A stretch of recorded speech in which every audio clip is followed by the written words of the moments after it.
Good afternoon, Mr. Secretary. Thank you for joining us today. I appreciate, first of all, the chance to have a conversation with you earlier this week. Appreciated your outreach. Really enjoyed talking with you and getting to know you a little bit better before we had the hearing today. Per our conversation, I think there are a lot of ways where we can find some common ground on ways to support the interests and the needs of Iowans, specifically those in the first district. And one of the things that we did talk about on our call was the need to ensure that the Department of Transportation isn't leaving Iowans behind. Washington has a history, as you know, of leaving some people behind in rural areas, letting bureaucrats run the show. Bureaucrats tend to favor the polished grant applications from major coastal cities. Oftentimes, big cities have professional grant writers who can really work on those grants. And in contrast, many small towns in rural Iowa hardly stand a chance of getting critical resources for their roads and bridges. I would like to ask you today, what changes are you implementing at the DOT to ensure that bureaucrats aren't just tossing applications from small Iowa communities that I represent, like Marshalltown and Guttenberg, for programs like the Build Grant and the new Thriving Communities program. So with that, thank you, Mr. Secretary. Well, thank you, and I appreciate your standing up for rural communities that can't be expected to have the kind of federal relations resources that a big city does, and shouldn't have to in order to be able to take advantage of the programming that we have and the programming that we hope, with the support of Congress, to be able to create. And that means, I think, several things. First of all, making sure that we have the most user-friendly process that we can, that we tear down complications or look for ways that duplication can be reduced, that paperwork can be simplified, so that you don't have to have the budget for an army of experts in order to navigate a process that's supposed to be about helping the community. A second thing is, again, to make sure that there's clear feedback for a community that doesn't make it the first time with what might be a great idea, but it was missing an important consideration. To make sure that's really clear, easy to understand, and that we're holding the hands of those communities as they think about reapplying, often as a vision is being refined over a period of time. If it's a black box, then you don't have any confidence that you would be more competitive in a future round, and I think we can do a lot about that.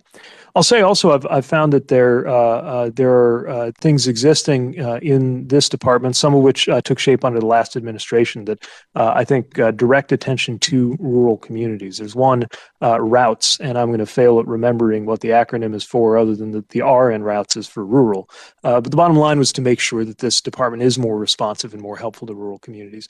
And we're reviewing what that was able to achieve and thinking about how to carry forward the spirit of an effort that I think is motivated by that concern that you're raising. And I will say that kind of geographic equity is part of what we have in mind when we talk about ensuring that no one is left out of this round of a historic investment. So I would say all of the above are ideas we think will make a difference, and we'll be open to more from you and your colleagues in terms of how to make sure that everybody gets a fair shot at the opportunities that we're hopefully about to create.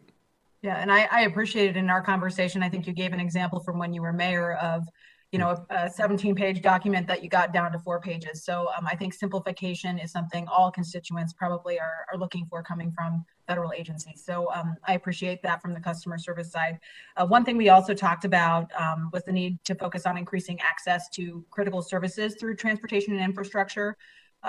Robust infrastructure in Iowa doesn't just mean a nice road. It means being able to go to a doctor a couple towns over, a new job opportunity, or school. But that happens as soon as federal resources go toward physical infrastructure needs, access to markets for our farmers and our producers as well. Iowa's farmers are feeding and fueling the world, as you know from your time visiting our state. So what are you doing to ensure that the president's next spending package is focused on physical infrastructure so Iowans can get their crops to market?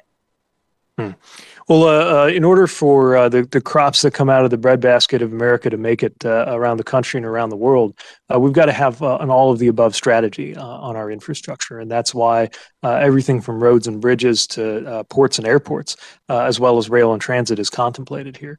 Often it might be a hang up in the Pacific Northwest around a port or a rail line that actually impacts the ability of of a farmer in Marshall County, Iowa, to be able to get their goods to market. And so that's really the focus of that $621 billion that's concentrated on transportation infrastructure in the jobs plan. But I don't want to short some of the other things, even if they're a little outside of my lane with regard to transportation, especially when it comes to the relevance of broadband and the importance of broadband for those rural Americans who don't have great access.